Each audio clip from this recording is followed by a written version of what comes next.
Un jour de Shabbat, comme Jésus était entré dans la maison d'un des principaux pharisiens pour prendre son repas, eux-mêmes l'observaient. Il n'a aucun complexe et va sans souci manger chez les pharisiens, même les plus haut placés. C'est à table qu'il parle facilement, il aime les repas où l'on parle et discute. Et voici qu'un hydropique se trouvait devant lui.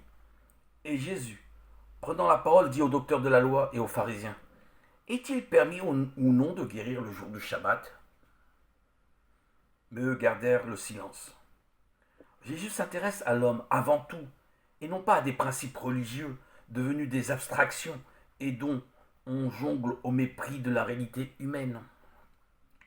Devant l'hydropique, les pharisiens ne pensent en ce jour du Shabbat qu'à l'observation minutieuse de la loi, et ces prescriptions deviennent pour eux plus importantes que l'homme pour qui elles ont été édictées.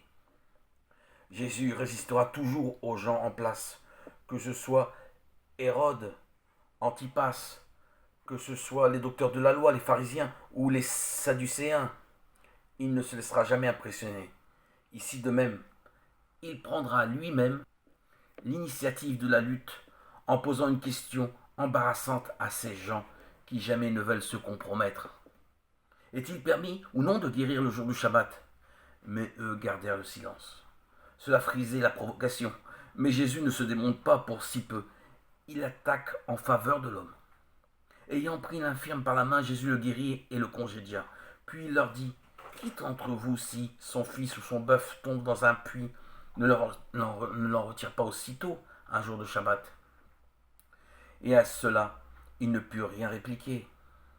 Alors, comme toujours, Jésus établit un contact physique et personnel avec cet homme et le guérit.